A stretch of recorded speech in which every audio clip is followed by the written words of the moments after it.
My cousin announced she was keeping my daughter because 2 weeks of babysitting made her the real mother. My cousin Rachel had been planning to keep my daughter Jenny from the moment I went into emergency surgery.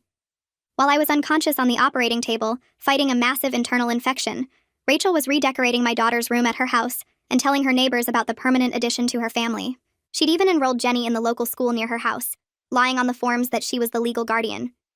The emergency happened fast. My appendix burst and went septic. I'd called Rachel from the ambulance, barely conscious, asking her to pick up Jenny from daycare. Just for a few days, I'd gasped through the pain. Please, I need someone to watch her. Rachel had arrived at the hospital with adoption websites already bookmarked on her phone. She'd been trying to have kids for 6 years. 3 rounds of failed IVF had left her desperate. When I begged her to take care of Jenny, she saw it as the universe finally giving her what she deserved. Those 2 weeks I spent in the hospital, Rachel transformed into Jenny's mother. Not a temporary guardian, not a helpful relative. The mother. She introduced Jenny to everyone as her daughter. She threw out all of Jenny's clothes from my apartment and bought new ones. She told Jenny to call her mommy and that I was just Aunt Jessica, who'd been sick for so long that I couldn't take care of anyone anymore. She'd even hired a photographer for family portraits. Just her husband Tom, and my daughter. When I was finally discharged, weak but recovering, I called Rachel to arrange picking up Jenny. Rachel didn't answer. She texted back saying Jenny was napping and shouldn't be disturbed. I'll bring her by tomorrow, she wrote. But tomorrow never came. Always an excuse. Jenny had a cold. Jenny was at a play date. Jenny was sleeping. After 3 days, I took an Uber to Rachel's house. She answered the door but wouldn't let me in. Jenny's finally adjusted to stability, she said, blocking the doorway. Moving her again would be traumatic. You're not thinking about what's best for her. I tried to push past her. She's my daughter. I'm taking her home. Tom appeared behind her. Actually, Jessica, we need to talk about that. Jenny's been with us for weeks now. She's enrolled in school here. She has friends. We've established residency. What are you talking about? I was in the hospital. You were babysitting. Rachel pulled out a folder. We've documented everything. 2 weeks of full-time care. Doctor appointments we took her to. School enrollment. She's established here now. Any court would see we're the stable option. You can't even stand without wobbling. How can you care for a 5-year-old? I called the police from their front porch. The officer who arrived looked bored until he heard the full story. Then he looked at Rachel. Ma'am, you're saying you won't return this woman's child? Rachel stood straighter. We're not kidding. We're keeping her. She's been abandoned for weeks. That constitutes custody transfer in emergencies. I've done the research. The officer raised an eyebrow. She was in the hospital. That's not abandonment. That's a medical emergency. Rachel pulled out printed papers. Look, I have documents. School enrollment, medical proxy forms, and even a notarized statement saying I'm the guardian. I looked at the notarized form. Rachel had forged my signature while I was unconscious. The date was from when I was literally in surgery. The officer called for backup and a social worker. While we waited, Rachel kept insisting she was protecting Jenny. From what? The officer asked. From an unstable situation. Jessica's a single mom. She works full-time. She got seriously ill. What happens next time? We're married, we own our home, and Tom has excellent insurance. We're the better option. The social worker arrived within an hour. Mrs. Franklin was a small woman with sharp eyes who'd seen everything. She looked at Rachel's folder of evidence, then at me, then back at Rachel. Mrs. Torres, you enrolled this child in school using what authority? Rachel smiled. Emergency custody rights. When a parent is incapacitated, responsible family members can make educational decisions. Mrs. Franklin nodded slowly. And this notarized guardian form? I had it prepared for Jessica's protection, in case something happened again. Mrs. Franklin examined the document. This is dated 2 weeks ago. The notary stamp is from Harold's office services, correct? Rachel nodded proudly. Yes, Tom's friend Harold helped us. Harold the notary? Mrs. Franklin pulled out her phone. The one whose license was revoked 6 months ago for fraudulent documentation? The color drained from Rachel's face. What? Harold never mentioned that. Mrs. Franklin made a call. I need immediate custody verification for a minor child. Possible attempted illegal guardianship transfer. Within minutes, she had the truth. Rachel had no legal standing, no court orders, no emergency custody, just forged documents and lies. Mrs. Franklin pulled out her phone and started photographing Rachel's folder of fake documents while speaking into a voice recorder. She instructed the officer to write down every word Rachel said about keeping Jenny, about establishing residency, about being the better parent. Rachel kept talking, apparently not understanding that everything coming out of her mouth was making things worse for her case. The social worker looked at me with something like pity mixed with professional concern. She explained that forged notarization wasn't just fraud, but could qualify as attempted kidnapping since Rachel used false documents to maintain custody of a child who wasn't hers. Rachel's face went from defensive to completely white in about 3 seconds. She started stammering that Harold told her the forms were legitimate, that she didn't know his license was revoked, that this was all a misunderstanding. Mrs. Franklin stopped her with one raised hand and said very clearly that ignorance of fraud doesn't make it legal, especially when the fraud involves a child. Tom finally spoke up from behind Rachel, his voice shaking as he asked what was going to happen now. Mrs. Franklin told him to step aside because she needed to go inside and see Jenny immediately. Rachel tried to block the doorway again, but the officer moved forward and told her to either let the social worker in or face additional charges for obstruction. Rachel stepped back and Mrs. Franklin walked past her into the house with me right behind her. Jenny was sitting on the couch in what used to be a guest room, but now looked like a kid's bedroom with pink walls and new furniture. She looked up when I came in and her face crumpled. She ran to me crying and saying "Mommy" over and over while I dropped to my knees and held her. My surgical incision pulled and hurt, but I didn't care because my daughter was in my arms, and she knew who I was despite whatever Rachel had been telling her. Jenny sobbed into my shoulder about how Rachel said I was too sick to be her mommy anymore, how Rachel said I had to stay at the hospital forever, how Rachel bought her new clothes because my clothes were old and worn out. I felt rage building in my chest as I realized Rachel hadn't just tried to keep Jenny physically, but had been working on her mind, trying to erase me and replace me with herself. Mrs. Franklin watched us for a moment, taking notes, then gently suggested that Jenny and I stay together while she talked to some other people. Rachel appeared in the doorway looking desperate and said Jenny was just confused, that she'd been calling her mommy for days without any problem. Mrs. Franklin turned to Rachel and said very quietly that lying to a 5-year-old about her mother constitutes psychological abuse, and that every word Rachel spoke was digging her hole deeper. Mrs. Franklin asked if there was somewhere private where she could talk to Jenny alone, and Rachel pointed toward the living room before I could object. The social worker assured me this was standard procedure, and that I could wait right outside where I'd be able to hear everything. She led Jenny by the hand into the other room while I stood in the kitchen doorway with my heart pounding. Through the open archway, I could see Jenny sitting on the couch next to Mrs. Franklin, looking small and scared. The social worker asked gentle questions about where Jenny had been sleeping, what Rachel had been telling her, whether anyone had hurt her or scared her. Jenny's voice was so quiet I had to strain to hear her explain that Mommy Rachel said I was going to live at the hospital forever because I was too sick. She said Rachel told her she had a new family now with a mommy and daddy who could take better care of her. She said Rachel threw away her favorite shirt because it had a stain and bought new clothes that Jenny didn't even like. Mrs. Franklin wrote everything down and asked if Jenny wanted to go home with me, and Jenny nodded so hard I thought her head might fall off. She said she wanted to go home to our apartment and sleep in her real bed and have me make her breakfast like always. Mrs. Franklin patted her hand and said that was going to happen very soon. The officer stepped into the kitchen where Tom was standing frozen and told him to get Rachel because they needed to have a conversation outside. Tom called for Rachel, who came out of the bedroom looking like she'd been crying. The officer asked her to step outside onto the porch and she went, probably thinking she could still talk her way out of this situation. I stayed in the kitchen, listening to Mrs. Franklin finish her interview with Jenny while watching through the window as the officer pulled out handcuffs. Rachel's voice rose to a near scream as she realized what was happening. The officer read her rights in a flat, bored tone while Rachel shouted that she was protecting Jenny from an unstable situation, that any judge would see she and Tom were the better option, that I was going to regret this.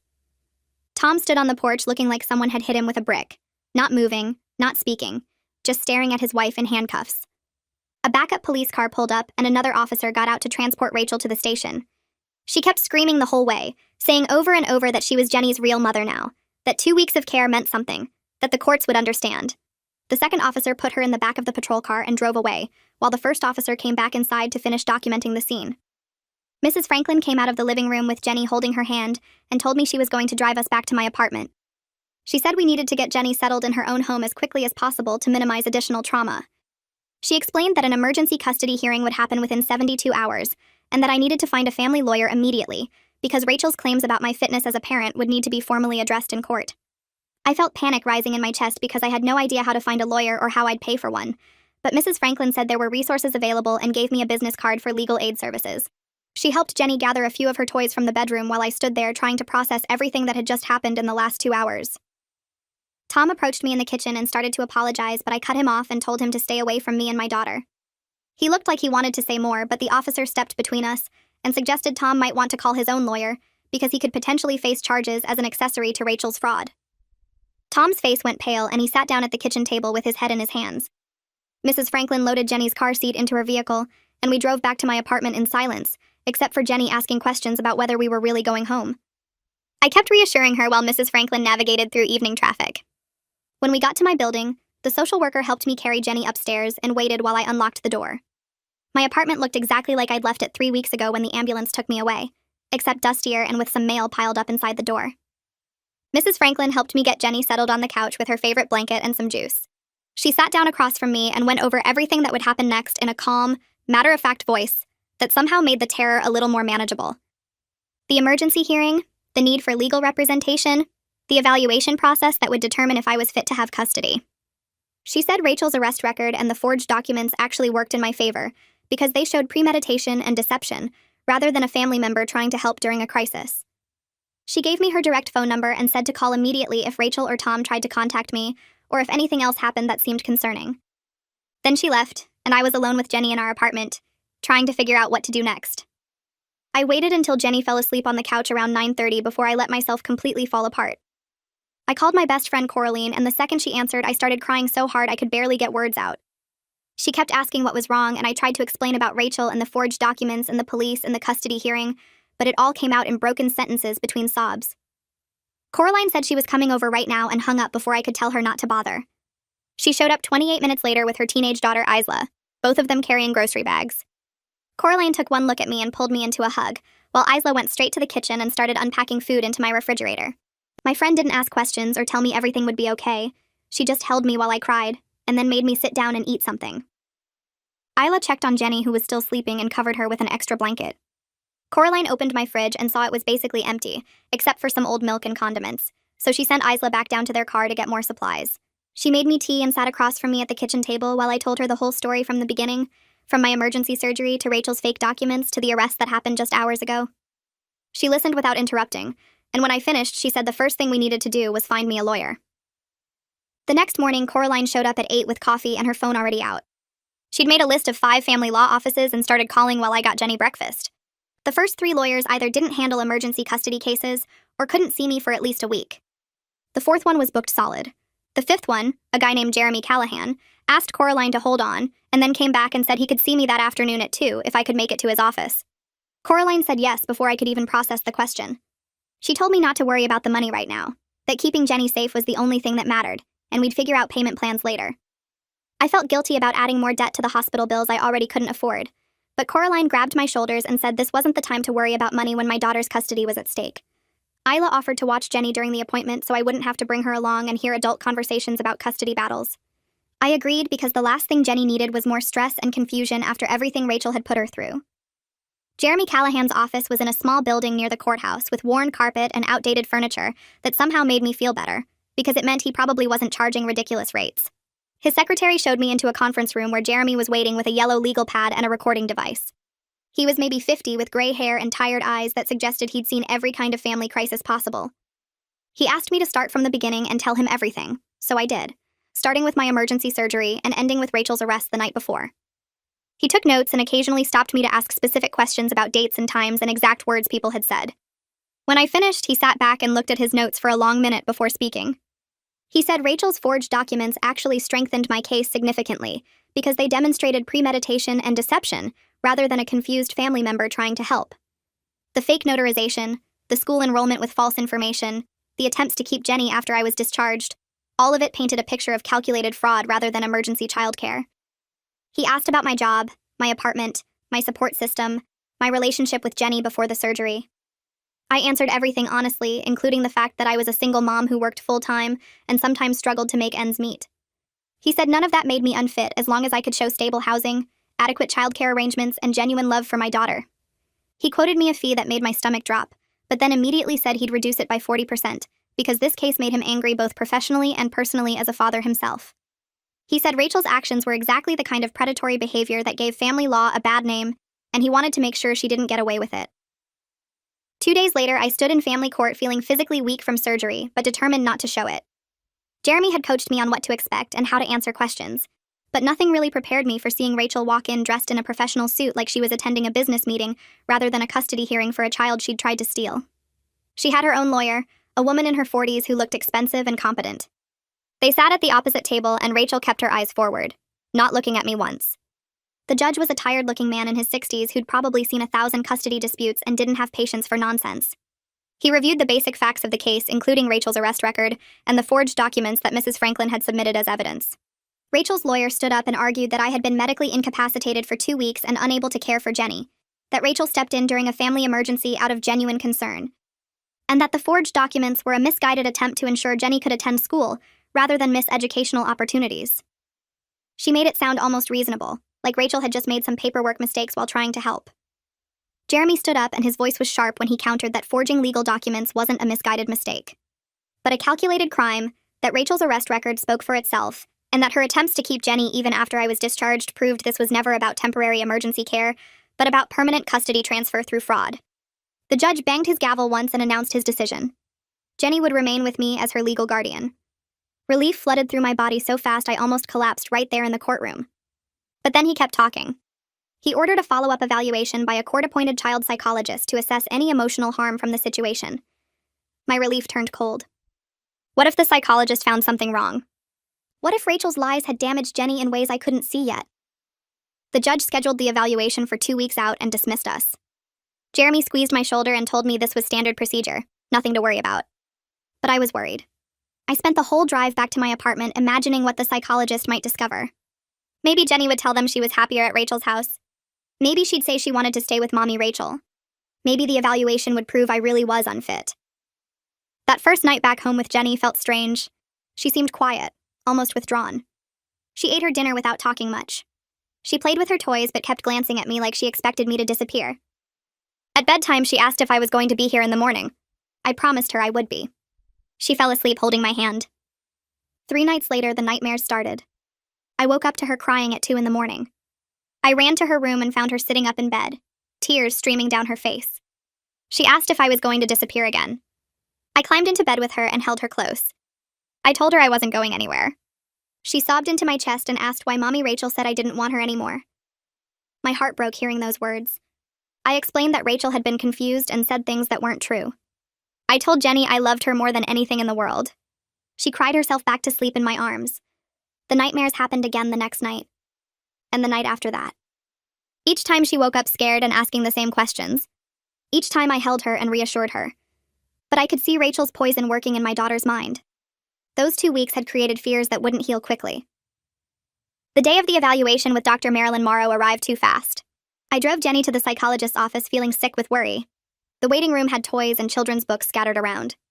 Dr. Morrow came out to meet us. She was a woman in her 50s with kind eyes and a calm voice. She shook my hand and then knelt down to Jenny's level. She asked Jenny if she wanted to come play some games. Jenny looked at me for permission. I nodded and tried to smile. Dr. Morrow led Jenny into her office and closed the door. I sat in the waiting room for 45 minutes. Every minute felt like an hour. I picked up magazines but couldn't focus on the words. I watched the clock tick forward. I imagined what they were talking about in that room. Finally, the door opened. Dr. Morrow brought Jenny back out. Jenny ran to me and hugged my legs. Dr. Morrow asked if I could stay for a few minutes to talk. I asked the receptionist if Jenny could wait in the lobby. The receptionist pulled out some coloring books and crayons. Dr. Morrow led me back into her office. She sat behind her desk and opened a notebook.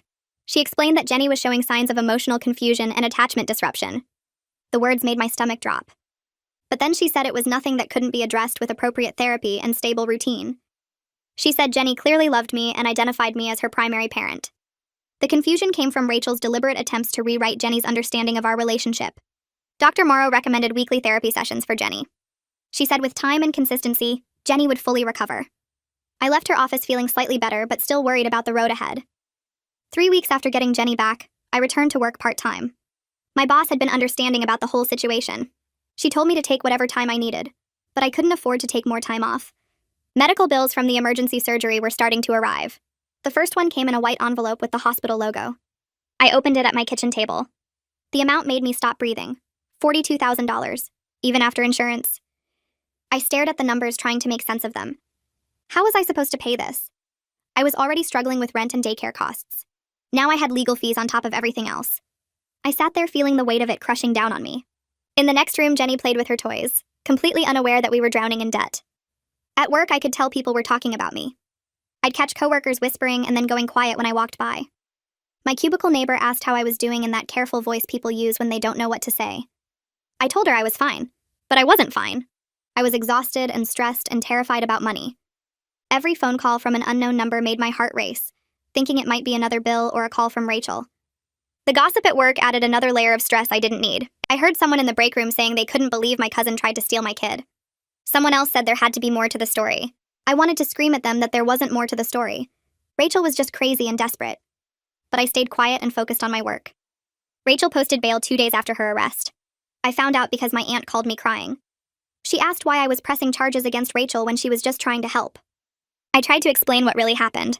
I told her about the forged documents and the lies Rachel told Jenny. My aunt didn't want to hear it. She said Rachel had been devastated by her fertility problems. She said Rachel made some mistakes, but her heart was in the right place. I felt rage building in my chest. Rachel's heart wasn't in the right place.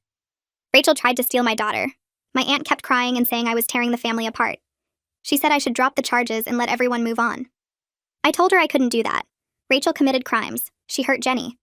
My aunt hung up on me. Over the next few days, more family members called with similar messages. My uncle said I was being vindictive. A cousin I barely knew sent me a long text about forgiveness. Another aunt left a voicemail saying Rachel was suffering enough already. I realized Rachel had been calling everyone with her version of events. She was telling them I abandoned Jenny during a medical crisis. She was painting herself as the hero who stepped in to help. She was making me look like an unfit mother who was punishing her for caring. The manipulation extended far beyond just Jenny. Rachel was poisoning my whole family against me. Jeremy told me to document everything. Every phone call from family members, every text message, every report about what Rachel was saying. He said we needed to establish a pattern of continued interference. So I started keeping a detailed log. I wrote down dates and times and exactly what was said. My aunt called on Tuesday at 3 p.m. saying I should be grateful Rachel took care of Jenny. My uncle texted on Wednesday morning with a long message about family loyalty. Rachel's best friend somehow got my number and called Thursday evening to tell me I was destroying a good person. I wrote it all down. With each entry, the pattern became clearer. This wasn't a momentary lapse in judgment. This was a sustained campaign. Rachel had been planning to take Jenny from the beginning.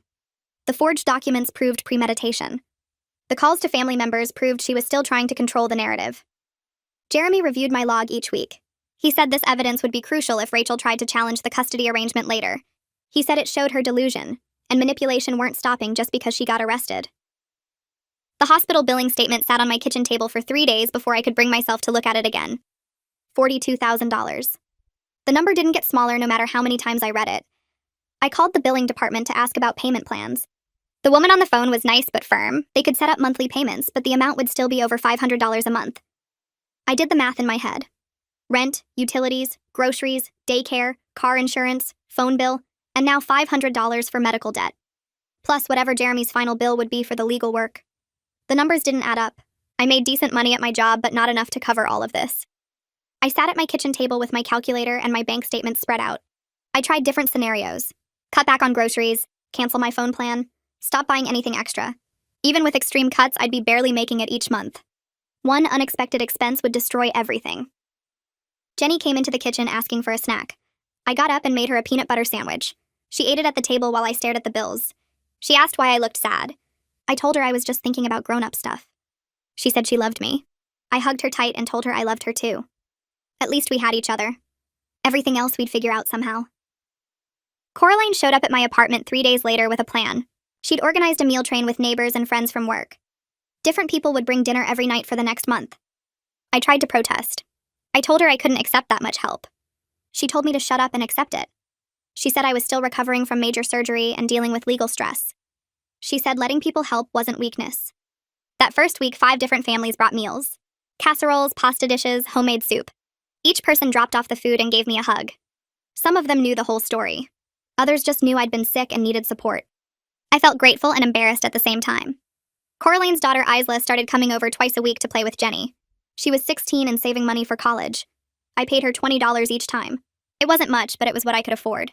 Having Isla there meant I could take phone calls with attorneys and insurance companies without Jenny overhearing stressful conversations. I could sit in my bedroom and argue with the hospital billing department while Jenny and Isla played games in the living room. Coraline had basically organized my entire support system. I didn't know how to thank her. She said I'd do the same for her. I promised myself I would. Jeremy called to tell me Rachel's criminal case was moving forward. The prosecutor had set a court date for the fraudulent document charges. They wanted to discuss my potential testimony. Jeremy explained this was separate from the family court custody issues, but it would likely influence the judge's perception of Rachel's character and intentions. The prosecutor wanted me to testify about discovering the forged guardianship papers, about Rachel's refusal to return Jenny after I was discharged, about the lies Rachel told to the school officials and neighbors. Jeremy said my testimony would be crucial to proving premeditation. Rachel's attorney would argue it was all a misunderstanding, that Rachel panicked during a family emergency and made poor decisions. But the evidence showed otherwise. The internet searches about custody laws, the forged notary stamp, the school enrollment with false information, all of it pointed to a calculated plan. I agreed to testify. Part of me was terrified to face Rachel in court again, but another part of me wanted her to face real consequences. She'd tried to steal my daughter. She'd traumatized Jenny with lies. She deserved whatever punishment the court decided. Dr. Morrow called with her recommendation after Jenny's third evaluation session. She said Jenny needed to start weekly play therapy to process her confusion about the situation. She'd already found a therapist who specialized in helping young children understand family disruption. The therapist's name was on a referral sheet Dr. Morrow emailed me. I looked up the cost. $120 per session. My insurance would cover 60% after I met my deductible, which I hadn't met yet because of the surgery. So the first several sessions would be full price. I did the math again. Almost $500 a month just for Jenny's therapy, on top of everything else. But I agreed immediately. Jenny needed help processing what Rachel had done to her. The nightmares were getting worse, not better. She was having trouble sleeping. She asked constant questions about whether I was leaving. The therapist could help her work through these fears in ways I couldn't.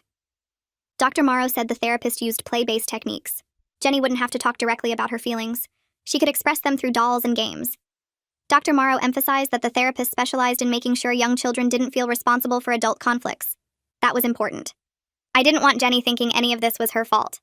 I scheduled the first appointment for the following week, another bill to add to the pile. But Jenny's mental health was worth any cost. The next morning, Jeremy called with news that made my stomach drop.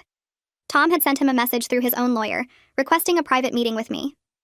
Jeremy read Tom's words carefully over the phone. He said Tom wanted to apologize in person and explain things from his side. He claimed he never wanted the situation to go this far and was struggling with what Rachel had done. Jeremy's voice was firm when he gave his advice. He told me not to meet with Tom under any circumstances. It could complicate the legal case and Rachel's attorney might try to use anything I said against me in court. But Tom's message kept running through my head all day. The part about struggling with Rachel's actions stuck with me. I wondered if their marriage was falling apart because of what she'd tried to do. Part of me felt bad for Tom, but mostly I just felt angry that he'd gone along with Rachel's plan in the first place. That night, I tucked Jenny into bed at her usual time. She snuggled under her blankets with her favorite stuffed rabbit, looking small and tired. I was about to turn off her lamp when she asked me a question that made my chest hurt. She wanted to know why Rachel told her I didn't want to be her mommy anymore.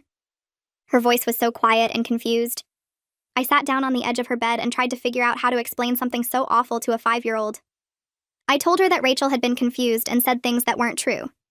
I promised her that I always wanted to be her mommy and always would. Nothing would ever change that. Jenny's face scrunched up while she thought about my words. I could see her trying to understand how the aunt she'd trusted could lie about something so big and important. She asked if Rachel was still confused. I said Rachel had made bad choices, but that didn't mean Jenny did anything wrong. We talked for almost 20 minutes, with Jenny asking more questions about why adults sometimes lie and whether Rachel was still her aunt. I tried to answer everything honestly while keeping it simple enough for her to understand. When she finally fell asleep, I sat in her doorway for a long time watching her breathe. 3 days later, I got a phone call from someone at the State Notary Investigation Board. The woman explained they were looking into Rachel's use of the fake notary stamp. She said Harold was facing serious trouble for what he'd done. They needed me to give official testimony about the timeline and what happened. She asked when I could come to their office downtown to make a statement.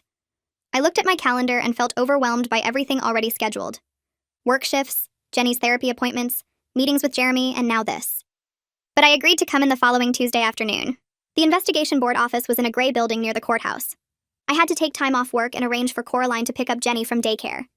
The investigator asked me detailed questions about when I first saw the forged document and what the date on it said. She wanted to know exactly when I was in surgery and whether I could have possibly signed anything that day. I explained I was unconscious on an operating table when the document claimed I'd signed it. She took notes on everything and said my testimony would be crucial for their case against Harold. The whole meeting took almost 2 hours. My follow-up appointment with my surgeon happened on Thursday morning. She examined my incision site and pressed on my abdomen to check for any problems. Everything looked good, and she said I was cleared for full activity. But then she warned me the infection had been serious enough that I needed to watch for any symptoms coming back. Fever, pain, or unusual tiredness should send me straight to the emergency room. Before I left, she suggested something I wasn't expecting. She said she explained that medical trauma combined with family crisis creates lasting stress that needs professional help. I thanked her but didn't commit to anything. I was already paying for Jenny's therapy and could barely afford that. The following Monday, I was at work when my phone rang with a call from Jenny's daycare. The director's voice sounded tense when she told me Rachel had just shown up trying to pick up Jenny. My heart started pounding so hard I thought everyone in the office could hear it. The director explained that Rachel claimed she was still on the authorized pickup list from when she had temporary care. But the director had refused to release Jenny and told Rachel to leave immediately. Rachel had argued for several minutes before finally getting back in her car. I left work right away and drove to the daycare, my hands shaking on the steering wheel. When I got there, Jenny was playing in the classroom like nothing had happened. The director showed me the sign-in sheet where Rachel had written her name before being turned away. I thanked her for protecting Jenny and promised to update all the paperwork to make sure Rachel's name was completely removed. That evening, I called Jeremy and told him what happened. He was quiet for a moment, then said this changed things. He was going to file for a restraining order immediately to create formal legal boundaries. He explained the daycare incident showed Rachel wasn't respecting the custody decision and posed a real threat. The restraining order hearing got scheduled quickly because of Rachel's attempted pickup. Jeremy said judges take these situations seriously when children are involved. We met at the courthouse early on a Wednesday morning. Rachel was there with her attorney, looking calm and professional in a navy dress. The judge was a middle-aged woman with gray hair who looked tired. Jeremy presented evidence of Rachel's pattern of behavior. The forged documents, her refusal to return Jenny initially, and now the unauthorized daycare pickup attempt. He argued that Rachel needed clear legal boundaries to protect Jenny and me. Rachel's attorney stood up and said the restraining order was excessive. He claimed Rachel had simply made a mistake about the pickup authorization and meant no harm. She was just a concerned family member who cared about her niece. But the judge looked through all the documentation Jeremy had filed. She asked Rachel's attorney to explain the forged notary stamp and the lies Rachel told to the school officials. The attorney didn't have good answers. The judge granted a temporary restraining order right there in the courtroom. Rachel couldn't contact Jenny or come within 500 feet of my home, Jenny's daycare, or my workplace. The order would stay in effect until a full hearing could be scheduled.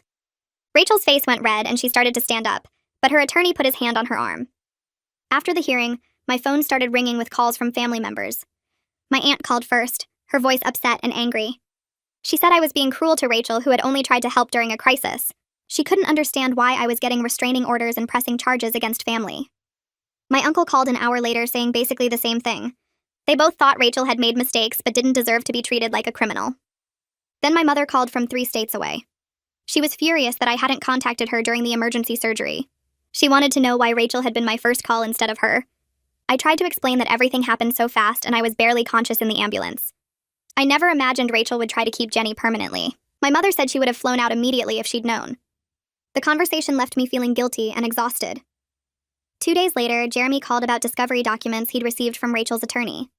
They included character witness statements from Rachel's friends and neighbors. Jeremy read some of them to me over the phone.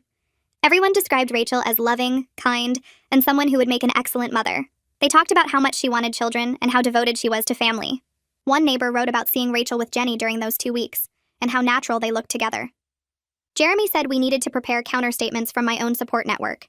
He wanted written statements from Coraline, my boss, Jenny's daycare teachers, and my neighbor who had known us for 3 years. Anyone who could speak to my relationship with Jenny and my abilities as a mother. I spent the weekend reaching out to people and asking them to write statements. It felt strange having to prove I was a good parent to my own daughter. Jenny's play therapist called me after the 4th session to give an update. She said Jenny was making positive progress. She was starting to express her confusion through play scenarios with dolls that represented family members. The therapist set up situations where the dolls had to work through problems, and Jenny acted out different solutions. The therapist emphasized this was healthy processing. Jenny was working through her feelings in a safe way. But she recommended continuing weekly sessions for at least 3 more months to make sure Jenny fully processed everything. I agreed immediately, even though the cost made my budget even tighter. The next afternoon, Jeremy called with information that made me feel sick. Police had obtained Rachel's internet search history during their investigation. It showed Rachel had been researching emergency custody laws and parental unfitness criteria for at least 2 months before my surgery. 2 months. That meant Rachel had been planning this scenario long before any actual emergency happened. She'd been waiting for an opportunity to take Jenny. Jeremy explained this would be powerful evidence in court because it proved premeditation. Rachel hadn't just panicked during a crisis. She'd been preparing for months to take my daughter away from me. I sat down on my kitchen floor after hanging up the phone. My hands were shaking and I felt like I might throw up. Rachel had been planning to steal Jenny before I even got sick. She'd been researching how to make me look unfit as a mother. She'd been preparing legal arguments and gathering information about custody transfers, all while pretending to be my supportive cousin. All while I trusted her completely with my daughter. I couldn't shake the knowledge that Rachel had been preparing this for months. The next week, Jeremy called with news about the prosecutor's office. They were offering Rachel a plea deal: 2 years probation, mandatory counseling, community service, and she'd have to admit guilt for the forged documents on record. Jeremy explained this over the phone while I sat at my kitchen table with a cold cup of coffee. The plea deal would help your custody case significantly. It creates a formal record of her deception. A conviction without trial means less time, less stress, less money spent on legal proceedings. But I wanted her to face harsher consequences. I wanted a jury to hear what she'd done. Jeremy seemed to read my mind through the phone. I understand that impulse, Jessica. But think about what's best for Jenny. Quick resolution means less disruption to her routine. Less time you're tied up in court. Less money spent on legal fees. I agreed to the plea deal even though part of me wanted Rachel to suffer more for what she'd tried to do to my daughter. 3 days later, Jeremy called again. Rachel rejected the plea deal. She's insisting on going to trial. Her attorney tried to talk her out of it based on the evidence, but Rachel seems convinced a jury will understand she was acting in Jenny's best interests. I couldn't believe what I was hearing. Rachel still thought she was the victim in this situation. Still thought she'd done nothing wrong by trying to steal my daughter. Jeremy sounded tired when he continued. Her attorney seemed frustrated during the hearing. The evidence against her is overwhelming. The forged documents, the fraudulent notary, the internet search history showing premeditation. But Rachel apparently believes a jury will see her as a loving aunt who stepped in during a crisis. She's completely delusional about her position. We need to prepare for trial now. This will take longer and cost more, but at least we'll get that formal conviction on record. 6 weeks after the initial incident at Rachel's house, I heard through my aunt that Tom had filed for separation. My aunt called me one evening after Jenny went to bed, her voice careful and uncertain. Tom moved into an apartment last week. He's attending therapy. The family is talking about how he's finally seeing what Rachel did. I didn't know how to respond. Part of me felt vindicated that even Tom was admitting Rachel had gone too far. When I told Jeremy about Tom's separation during our next meeting, he leaned forward in his chair. Tom might be willing to testify about Rachel's premeditation, about her obsessive behavior regarding Jenny. If he's in therapy and processing what happened, he might be ready to tell the truth about what he witnessed. Do you want me to reach out to his attorney? I nodded immediately. Anything that strengthens our case. 2 weeks later, Jeremy called with an update about Dr. Morrow's evaluation. She completed her full assessment of Jenny and submitted her report to family court. Jeremy read sections of it to me over the phone. Dr. Morrow concludes that Jenny has a secure attachment to you as her primary parent. The 2-week disruption caused temporary confusion, but no permanent damage. She's recommending continued therapy but states clearly that Jenny knows you're her mother. The report also strongly advises against any contact between Jenny and Rachel until Rachel receives extensive psychological treatment. I felt relief wash over me hearing those words. Dr. Morrow's professional opinion carried weight in family court. Her report would make it harder for Rachel to argue she should have any role in Jenny's life. That evening, I took Jenny to Coraline's house for dinner like we did most Wednesdays. Isla played with Jenny in the living room while Coraline and I sat in her kitchen. After Jenny fell asleep on Coraline's couch, I finally broke down. The tears came suddenly, and I couldn't stop them. I'm so exhausted, Coraline. Work, therapy appointments, legal proceedings, trying to keep everything normal for Jenny. I feel like I'm drowning. Coraline moved her chair closer and put her arm around my shoulders. You're doing an incredible job under impossible circumstances. Look at Jenny in there, sleeping peacefully. She feels safe because you fought for her. You've kept her world stable even while yours was falling apart. Asking for help isn't weakness, Jessica. It's wisdom. You've been asking for help from me, from Jeremy, from Jenny's therapist. That's what strong parents do. I wiped my eyes and looked at Jenny sleeping on the couch, her small chest rising and falling peacefully.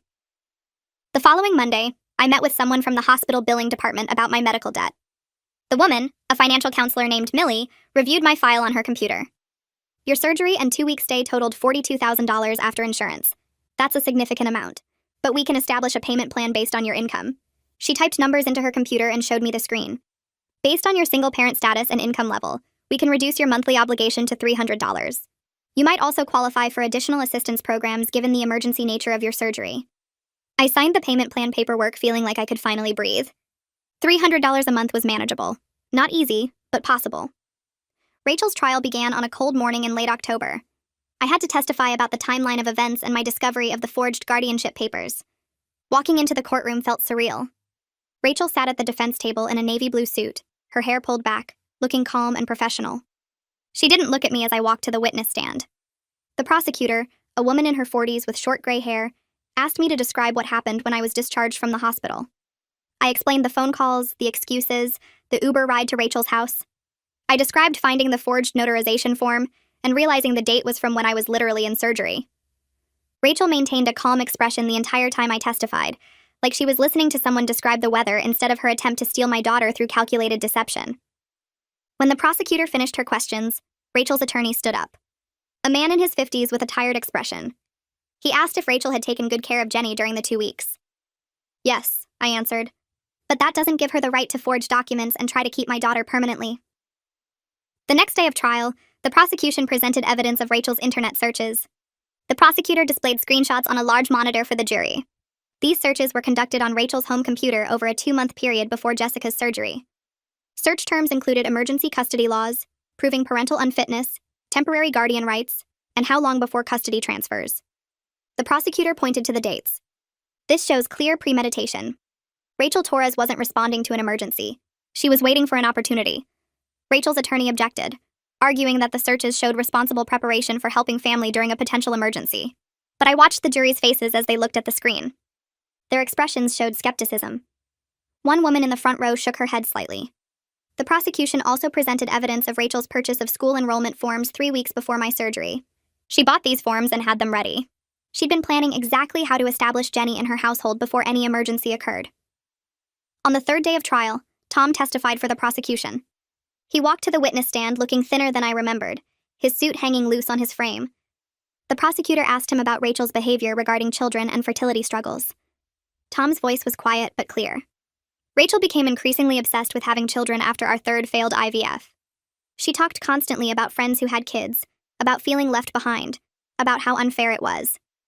When Jessica called from the ambulance asking Rachel to pick up Jenny, Rachel said this was finally our chance to be parents.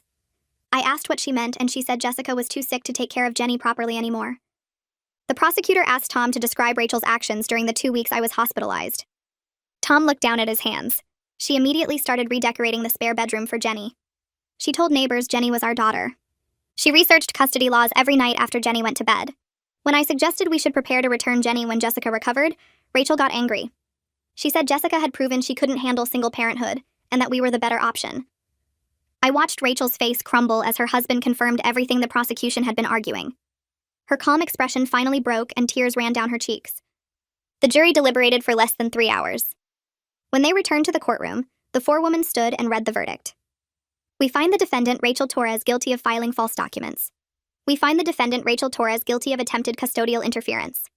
The judge thanked the jury and scheduled sentencing for 2 weeks later. At the sentencing hearing, Rachel received 2 years probation, mandatory psychological counseling twice a month, and 200 hours of community service. The judge also extended the existing restraining order for 5 years. Rachel Torres, you engaged in a calculated plan to separate a mother from her child, using fraudulent documents and deception. Your actions caused significant harm to a 5-year-old child and her mother. This sentence reflects both the seriousness of your crimes and an opportunity for you to receive the psychological help you clearly need. Rachel stood beside her attorney, crying silently as the judge spoke. I sat in the gallery with Jeremy, feeling a strange mix of relief and emptiness. It was over. Rachel had been convicted. The restraining order would keep her away from Jenny. But watching her cry at the defense table, I couldn't feel the satisfaction I'd expected. Jeremy filed the motion 2 days after sentencing. I sat in his office while he explained the legal strategy, watching him type formal language about terminating custody claims and protecting Jenny from harmful contact. The motion cited Rachel's conviction, the forged documents, and every piece of evidence we'd gathered over 3 months. Jeremy printed the pages and slid them across his desk for my signature. This formally closes the door on any future attempts, he said. The judge will review everything at the final hearing. I signed each page, my hand steadier than I expected. The hearing was scheduled for 6 weeks out, giving the court time to review all documentation. Walking out of Jeremy's office that afternoon, I felt something shift inside me. Not relief exactly, but the beginning of it. Like I could finally see the finish line after running a marathon I never chose to enter. Jenny's therapy session the following week brought the breakthrough her therapist had been working toward. I waited in the reception area like always, flipping through magazines without reading them. The session ran longer than usual. When the door finally opened, Jenny's face was red and blotchy from crying, but her therapist looked satisfied. Can we talk for a minute? she asked me. Jenny went to the play corner while the therapist pulled me aside. She expressed anger today, real anger at Rachel for lying to her. That's huge progress. She's been internalizing everything, blaming herself for the confusion. Today, she finally directed those feelings where they belong. I watched Jenny arranging toy figures in the corner, her movements deliberate and focused. The therapist continued. This emotional honesty is exactly what we've been working toward. She's processing the betrayal in a healthy way now instead of turning it inward. Keep reinforcing that none of this was her fault, and that being angry at someone who hurt you is okay. I nodded, throat tight.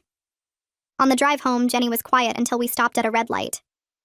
Mommy Rachel was mean to me, she said suddenly. She told me you didn't want to be my mommy anymore. That was a lie. I reached back and squeezed her hand. That was a very big lie, sweetie. I'm so proud of you for being brave and talking about your feelings. She went back to looking out the window, but her shoulders seemed lighter somehow. My mother called 3 days later saying she'd booked a flight. I'm coming to see you and Jenny, she announced. I need to understand what really happened with Rachel. Her tone carried that skeptical edge I'd heard since this whole nightmare began. Rachel always seemed so sincere when we talked at family gatherings. I felt my jaw tighten. Mom, I've told you everything. Rachel forged documents and tried to keep Jenny. She was convicted in court. I know what you said, my mother replied. But I need to see for myself. She arrived on a Tuesday evening, hugging Jenny first, and then me. Over the next 3 days, she watched how Jenny interacted with me, asked careful questions about bedtime routines and school, and spent an afternoon reviewing all the legal documents Jeremy had provided. The forged signature, the fraudulent notarization, the school enrollment forms with false information, Rachel's conviction paperwork. On her 4th day visiting, my mother sat at my kitchen table after Jenny went to bed. I owe you an apology, she said quietly. I didn't understand how calculated this was. I thought maybe there was confusion or miscommunication, but this was deliberate. She planned to take your daughter. I felt years of tension release from my shoulders. Thank you for saying that. She reached across the table and took my hand. I'm going to help with the legal fees. You shouldn't be carrying this financial burden alone. Let me write you a check before I leave. Rachel's attorney contacted Jeremy during my mother's visit. Jeremy called me that evening after she'd gone to bed. Rachel wants to write an apology letter to you and Jenny as part of her court-mandated counseling. Her therapist thinks it would help her rehabilitation process. I sat down hard on my couch. What do you think I should do? Jeremy's voice was firm. You're under no obligation to engage with Rachel's rehabilitation. That's for her benefit, not yours or Jenny's. If you accept the letter, you're opening a door that might be better left closed. Think about what serves Jenny's well-being, not what makes Rachel feel better about her actions. I thought about Jenny's breakthrough in therapy, how she'd finally expressed her anger and started healing. A letter from Rachel could undo that progress or confuse her all over again. I don't want the letter, I told Jeremy. Tell her attorney we decline. This is for Rachel's benefit, not ours. We're focused on Jenny's healing, not Rachel's redemption. Jeremy agreed immediately. I'll send the response tomorrow. You made the right choice. Family members started reaching out over the next 2 weeks. First, my aunt, Rachel's mother, called crying. Tom told me everything about Rachel's mental health struggles. I didn't know how bad things had gotten with the fertility issues. I'm so sorry I didn't believe you at first. Then my uncle called with a similar apology. We saw the court documents Tom shared. Rachel was planning this for months. That's not the niece I thought I knew. My cousin on my father's side sent a long email explaining how Rachel had manipulated her version of events to make me look unstable, and her look like a rescuer. I believed her because she seemed so genuine. I should have asked for your side before taking a position. The apologies kept coming. Each one felt validating but also exhausting. These people had doubted me when I needed support most. Now they were sorry because the evidence was undeniable. I accepted their apologies but kept my distance emotionally. Some relationships don't fully recover from betrayal, even secondhand betrayal. Tom's name came up in several of these conversations. He was being very open about Rachel's obsession with having children and his regret for not stopping her earlier. My aunt mentioned he'd moved out and filed for divorce. He told me he should have put his foot down when Rachel started talking about keeping Jenny permanently, my aunt said. He feels terrible about everything. The final custody hearing arrived 3 months after that night on Rachel's porch, when Officer Lawson first documented everything. Jeremy had prepared a comprehensive presentation of evidence. My fitness as a parent before the medical emergency. Witness statements from Coraline, my boss, Jenny's daycare teachers, and my neighbor Bonnie. Dr. Morrow's evaluation showing Jenny's secure attachment to me. Rachel's criminal conviction and the evidence of premeditation. The forged documents and fraudulent notarization. Everything laid out in organized folders with tabs and highlighted sections. We arrived at the courthouse early. Jeremy reviewed our strategy one more time in the hallway. The judge has all the documentation already. This hearing is mostly procedural, but she'll want to hear from you directly about your parenting and Jenny's current well-being. Just be honest and straightforward like you've been throughout this process. Rachel sat at the other table with her attorney, looking smaller than I remembered. She didn't make eye contact when I entered. The judge reviewed the materials silently for several minutes before looking up. Ms. Torres, I've read everything submitted by your attorney. Tell me about Jenny's current situation. Doctor, I described our daily routine, how Jenny was thriving in kindergarten, her therapy progress and the reduction in nightmares, our support system with Coraline and my mother, my stable job and the promotion I'd received. The judge listened carefully, occasionally making notes. She asked about my health recovery and my plans for emergency childcare if another medical situation arose. I explained the backup systems I'd established with Coraline and my mother, the emergency contact forms at Jenny's school, and the medical power of attorney I'd properly executed with Jeremy's help. The judge turned to Rachel's attorney. Does your client wish to make a statement? Rachel's attorney stood. Your Honor, my client recognizes she made serious mistakes driven by desperation and untreated mental health issues related to infertility trauma. She's completed her court-mandated counseling and takes full responsibility for her actions. She's not contesting Ms. Torres' fitness as a parent or requesting any custody considerations.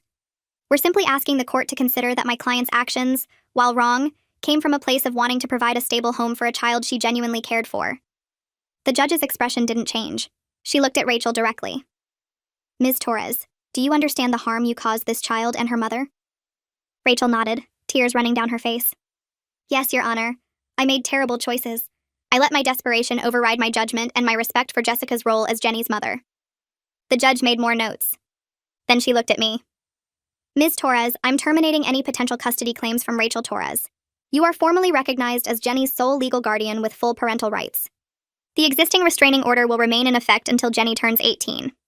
I'm also ordering that any future contact between Rachel Torres and the minor child Jenny Torres requires prior court approval and professional supervision. She paused, looking between me and Rachel. Ms. Torres, you handled an impossible situation with remarkable grace. You prioritized your daughter's therapeutic needs throughout this process and demonstrated exactly the kind of stable, loving parenting that children need. This court finds no basis whatsoever for questioning your fitness as a parent. Walking out of the courthouse with Jeremy felt surreal. The weight I'd been carrying for 3 months lifted so suddenly I felt dizzy. Rachel can never legally threaten your relationship with Jenny again, Jeremy said. The restraining order and custody termination are both permanent until Jenny is 18. If Rachel violates either one, she faces immediate criminal charges. We pushed through the courthouse doors into bright sunlight. Coraline was waiting on the steps with Jenny, who was eating a snack and swinging her legs. Jenny saw me and jumped up. Mama, did you finish your meeting? Can we get ice cream now? I scooped her up, holding her tight. Yes, baby. We can definitely get ice cream. She had no idea what had just happened in that courtroom. No concept of custody hearings or restraining orders or the legal significance of the judge's ruling. She just knew we were together and going for ice cream. That innocence felt precious. Coraline met my eyes over Jenny's head and smiled. I nodded, unable to speak past the emotion in my throat. Jeremy shook my hand. Call me if you need anything, but I think we're done here. You did great. He walked back toward his car while Coraline, Jenny, and I headed to the ice cream shop 3 blocks away. Jenny's therapist called the following week to schedule what she called a progress review. When I arrived for the appointment without Jenny, the therapist smiled. Jenny's made significant progress in processing the disruption. Her nightmares have stopped completely. She's expressing normal emotions for her age and development. Her attachment to you is secure and healthy. I'm recommending we reduce sessions to twice monthly instead of weekly. I felt relief wash through me. So she's okay? The therapist nodded. She's more than okay. She's shown remarkable resilience. That's a testament to your consistent parenting and the support system you've maintained for her. We'll continue twice monthly sessions for the next few months to monitor her progress, but I expect we'll be able to phase out therapy entirely by summer. She paused. I do want to emphasize that Jenny may need additional support during major transitions or stressful periods. Starting a new school, moving to a new home, things like that. But overall, she's processed this experience in the healthiest way possible for a child her age. Keep doing what you're doing. You're giving her exactly what she needs. I started attending a support group for single parents dealing with custody disputes the next month. Coraline had found the group online and suggested I try it. The first meeting was in a church basement with folding chairs arranged in a circle. 8 other parents sat around sharing stories that sounded impossibly familiar. Fighting ex-partners over visitation, dealing with family members who questioned their parenting, managing legal fees and therapy costs while working full-time, trying to shield their kids from adult conflicts. A woman named Sarah talked about her sister trying to get custody of her son by claiming Sarah's work schedule made her neglectful. Another parent described his ex-wife's parents filing for grandparent rights and dragging him through months of court battles. Everyone nodded in understanding. When it was my turn, I shared the basics of what happened with Rachel. The attempted permanent custody, the forged documents, the 3-month legal battle. People around the circle made sympathetic noises. "That's nightmare fuel," one father said. "I'm glad you got your daughter back." The group helped me process feelings I couldn't share with Jenny, lingering anger at Rachel for putting us through this trauma. Anxiety about future challenges even though the legal case was closed. Guilt about the financial stress and time away from Jenny that the custody battle required. The facilitator reminded us that these feelings were normal. You fought for your children. That takes enormous strength, but it also leaves scars. Give yourself permission to heal too. I attended the next support group meeting the following week and shared that the legal case was finally closed. The facilitator smiled and asked how I felt about that milestone. "Relief mostly," I said, "but also weird, like I'm waiting for the other shoe to drop even though I know it won't." Several people nodded in understanding. "That hypervigilance is normal after what you've been through," the facilitator explained. "It takes time for your nervous system to catch up with your legal reality. Give yourself permission to feel safe again." A few days later, my boss called me into her office and I felt that familiar anxiety spike, worried something was wrong. Instead, she smiled and gestured for me to sit down. "Jessica, I wanted to talk to you about a new position that's opening up. It's a promotion to senior coordinator with better hours and a significant pay increase." I stared at her, not quite processing the words. "The management team has been impressed with your professionalism during everything you've dealt with these past few months," she continued. "You've never missed a deadline. You've maintained excellent work quality, and you've handled an impossible personal situation with grace. We think you'd be perfect for this role. The position would mean fewer late shifts, which I know would help with childcare, and the salary increase is about 20%. I felt tears prick my eyes. "Thank you," I managed to say. "This timing is incredible. I really need this." She handed me the formal job description and salary details. "Take a few days to review everything and let me know if you're interested, but I hope you'll accept because you've earned this opportunity." Walking back to my desk, I felt something shift inside me. The universe was finally giving me a break after months of struggle. The increased income would help me pay down medical bills and legal fees so much faster. I called Coraline during my lunch break to share the news, and she actually screamed with excitement. "That's amazing," she said. "See, good things do happen to good people eventually. You deserve this so much." 2 weeks later, Jeremy called to tell me that Rachel's therapist had sent a formal letter through legal channels. "Rachel is requesting supervised contact with Jenny as part of her treatment plan," he explained. "Her therapist believes it would help with Rachel's rehabilitation process." I felt my stomach drop. "What do you think I should do?" Jeremy was quiet for a moment. "Legally, you have no obligation to agree to this. The restraining order is still in effect, and you have sole custody, but I think you should talk to Marilyn about it from Jenny's perspective." I called Marilyn that afternoon and explained the situation. She listened carefully, and then asked how Jenny had been doing recently. "Really well," I said. "The nightmares stopped weeks ago. She's happy and settled. She barely mentions Rachel anymore." "Then my professional opinion is that contact with Rachel right now would disrupt Jenny's progress," Marilyn said firmly. "Jenny has successfully processed the disruption and moved forward. Reintroducing Rachel, even in a supervised setting, could undo that healing and create new confusion. Your priority has to be Jenny's well-being, not Rachel's rehabilitation needs." I called Jeremy back and told him to decline the request through official channels. He drafted a response citing Marilyn's professional recommendation and emphasizing that my decision was based on protecting Jenny's mental health. Rachel's therapist acknowledged the response but requested we keep the option open for future consideration. "Not happening," I told Jeremy. "Jenny's stability comes first, always." The weeks passed, and I noticed Jenny asking fewer questions about Rachel during our bedtime conversations. One night she mentioned that her friend at daycare had an aunt who brought cookies, and Jenny said it reminded her of when Aunt Rachel used to bake. But she said it matter-of-factly, without the emotional confusion that used to accompany any mention of Rachel. "I'm glad you have happy memories of baking," I said carefully. "Aunt Rachel made some bad choices, and that's why she can't be part of our lives right now. But it's okay to remember the good times too." Jenny nodded and then immediately changed the subject to ask if we could get pizza for dinner on Friday. Her focus had shifted back to normal 5-year-old concerns, like what her friends were doing at daycare, which episodes of her favorite show she wanted to watch, and planning her upcoming birthday party. The transition felt like a weight lifting. My daughter was healing and moving forward. I met with the hospital billing department to finalize my medical debt payment plan the following month. The financial counselor reviewed my income and expenses and helped me set up automatic monthly payments I could actually afford. This gives you a clear path forward, she explained. You'll have everything paid off in about 3 years at this rate. She also pulled up several assistance programs I might qualify for, given my single-parent status and the emergency nature of the surgery. Let me submit applications for you, she said. These programs can sometimes reduce the total debt significantly. 2 weeks later, she called to tell me I'd been approved for additional assistance that reduced my total debt by 30%. I sat at my kitchen table staring at the revised statement, hardly believing the number had dropped so dramatically.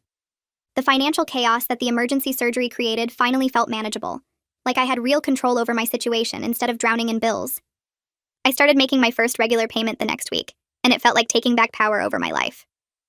Around the same time, my aunt called to say that Tom had been asking mutual family members about the best way to reach out to me. He wants to apologize directly, she explained, and he mentioned wanting to help with Jenny's therapy costs. He feels terrible about his role in what happened. I told her I needed to think about it and discuss it with Jeremy.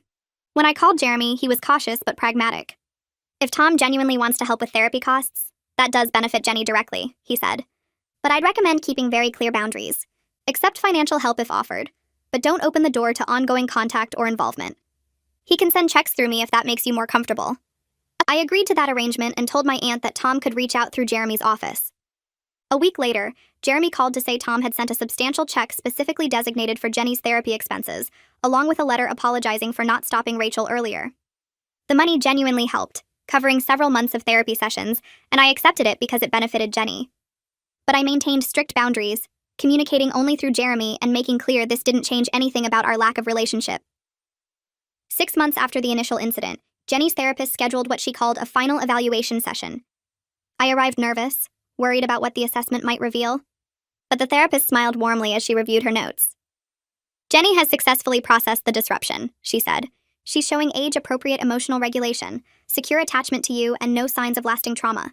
I'm comfortable reducing sessions to as needed rather than regular weekly appointments. She handed me a folder of resources for future support if needed.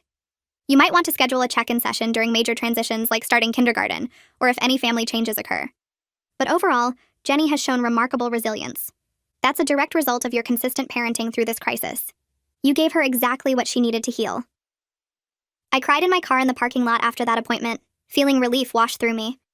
My daughter was okay. We'd made it through. The following weekend, I took Jenny on a trip to visit my mother, our first real vacation since the emergency surgery. My mother had offered to cover the flights, and I'd saved up enough for a small beach rental. Watching Jenny play in the sand, building castles and chasing waves with pure joy on her face, I realized we'd both healed more than I expected. She was back to being a carefree kid, laughing and playing without the shadow of confusion or fear. And I'd learned to accept help from my support system, rather than trying to handle everything alone, which had made me stronger instead of weaker.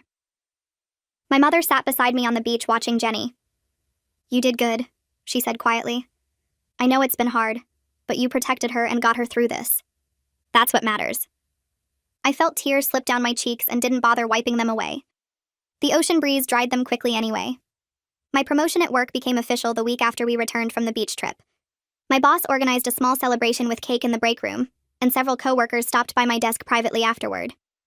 "I've been so impressed watching you handle everything these past few months," one woman said. "You're stronger than I could ever be." Another coworker mentioned that she'd been following the legal situation and thought I'd done an amazing job protecting Jenny. The recognition felt validating after months of feeling judged and questioned about my parenting by Rachel, by family members who didn't understand, and even by my own doubts during the hardest moments.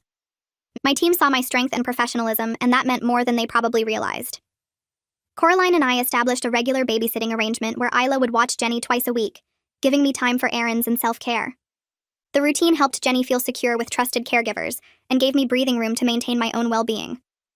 Isla was saving money for college and appreciated the steady income, making it beneficial for everyone involved. On those evenings, I'd go to the gym or meet a friend for coffee or simply sit in a bookstore reading without worrying about anything. The space to breathe made me a better parent when I came home. 3 weeks later, I received official notice that Rachel had completed her probation requirements, including all mandated counseling sessions. The letter explained that her criminal case was now closed, but it also confirmed that the restraining order remained in effect per the judge's original ruling and would continue until Jenny turned 18. I called Jeremy immediately, needing reassurance. "This doesn't change anything legally, right?" "Nothing changes," he confirmed. "Rachel has no legal avenue to challenge the custody arrangement. The restraining order stands regardless of her probation status. You're protected, Jenny's protected, and this chapter is truly closed." I hung up feeling confident for the first time in months. The nightmare was over. Rachel couldn't touch us legally. Jenny was thriving. My career was advancing, and our little family of 2 was stronger than ever. Jenny's kindergarten orientation happened on a warm Tuesday morning in late August. I held her hand as we walked through the bright hallways covered in alphabet posters and student artwork. She bounced beside me, her new backpack making soft thuds against her shoulders with each excited step. The school was 15 minutes from our apartment, in a completely different district from where Rachel had tried to enroll her. No one here knew about the custody battle or the forged documents or any of the nightmare we'd survived. Jenny's teacher stood at the classroom door greeting families. She introduced herself and knelt down to Jenny's level, asking about her favorite color and whether she liked to draw. Jenny answered with confidence, no hesitation or fear in her voice. The classroom had reading corners and art stations and a carpet with numbers for circle time. Other kids were already exploring, pulling out toys and books while their parents talked near the doorway. Jenny looked up at me with questioning eyes. I nodded and she ran toward a group building blocks, immediately asking if she could help with their tower. I watched her laugh when another girl showed her how to balance the pieces just right. The first parent conference came 6 weeks into the school year. I sat in one of the tiny chairs across from Jenny's teacher, my knees practically touching my chest. She pulled out a folder with Jenny's drawings and writing samples. Her academic skills are strong, the teacher said. She knows her letters and numbers, she's starting to read simple words, and her fine motor control is developing nicely. Then she smiled. But what really stands out is how well-adjusted she is socially. She makes friends easily, she's kind to other children, and she handles transitions really well. Some kids struggle with separation or following routines, but Jenny just jumps right in. I felt tears prick my eyes and blinked them back quickly. The teacher noticed anyway. She's clearly got a stable home environment, she continued. Whatever you're doing, it's working. That's all any parent wants to hear. I thanked her and walked out to the parking lot where Jenny was waiting with the after-school program supervisor. She ran to me with a painting of our apartment building, complete with stick figures of us in the window. I met Jeremy at his office on a Friday afternoon in October to make my final payment. The receptionist smiled when I walked in, recognizing me from my many previous visits. Jeremy came out to greet me himself instead of having her send me back. We sat in his office and I handed him a check for the remaining balance. He looked at it, then at me. You did it, he said. Paid off every penny. I nodded, feeling lighter than I had in months. The legal fees had been crushing, especially combined with medical debt, but I'd made it work through careful budgeting and the promotion at work. Jeremy leaned back in his chair. You know, I've been practicing family law for 18 years. I've seen a lot of custody cases, a lot of parents fighting for their kids. He paused. What you did, how you handled this whole situation, I'm really proud of you. You could have fallen apart. You could have let Rachel's manipulation get inside your head. But you stayed focused on Jenny. You fought with integrity, and you never gave up. His words meant more than he probably realized. There had been so many moments when I doubted myself, when Rachel's accusations about my fitness as a parent had echoed in my mind during the hardest nights. Having someone who'd seen the whole legal battle tell me I'd done well, that I'd handled it right, it validated everything I'd been through. Thank you, I said, for everything. Not just the legal work, but for believing me from the start. He stood and shook my hand. If you ever need anything, you call me. I mean that. I walked out of his office knowing I'd never have to go back for this case, but grateful to know he was there if I ever needed help again. Family gatherings became complicated after the custody case ended. Some relatives stopped inviting me to events, their loyalty to Rachel making my presence awkward. My aunt, who'd initially called me crying about pressing charges against Rachel, never apologized, just stopped calling altogether. Christmas cards from certain cousins stopped arriving. But other family members stepped up in ways that surprised me. My uncle on my father's side, who I'd barely spoken to in years, started calling monthly to check on Jenny and me. A second cousin I'd met maybe twice invited us to her daughter's birthday party and introduced me to everyone as her family, making it clear we were welcome. My mother flew out more often, making up for the years she'd kept distance because of her own complicated feelings about my single parenthood. The new normal settled into place gradually. I stopped expecting certain people to reach out and stopped feeling hurt when they didn't. The family members who understood what Rachel had done, who saw the manipulation and fraud for what it was, those relationships grew stronger. The others faded into polite distance or complete silence. I learned to be okay with that. Not everyone would understand my decisions or see the situation clearly, and that was their problem, not mine. As long as Jenny and I were safe, stable, and surrounded by people who genuinely supported us, the rest didn't matter. One evening in November, Jenny was coloring at the kitchen table while I made dinner. She looked up suddenly. Mommy, do you remember that toy bunny I had at Aunt Rachel's house? I paused, my hand on the pot handle. The purple one? She nodded. I miss that bunny. It was soft. Her tone was completely matter-of-fact, like she was mentioning a toy she'd left at a friend's house, not at the home of someone who'd tried to steal her. No emotional weight, no confusion, just a simple memory. "We could get you a new bunny," I offered. She considered this, then shrugged.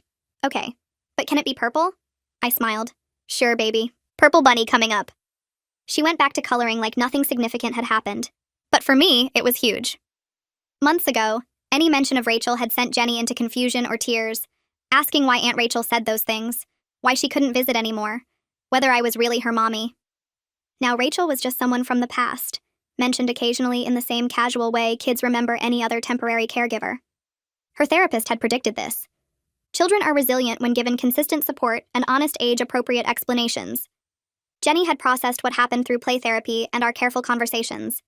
She understood that Aunt Rachel made bad choices and couldn't be part of our lives right now, and she'd accepted that truth without taking it personally or feeling responsible.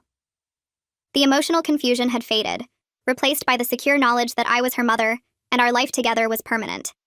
The single-parent support group met every other Wednesday at a community center near my work. I'd been attending for 3 months when a new member joined in late November.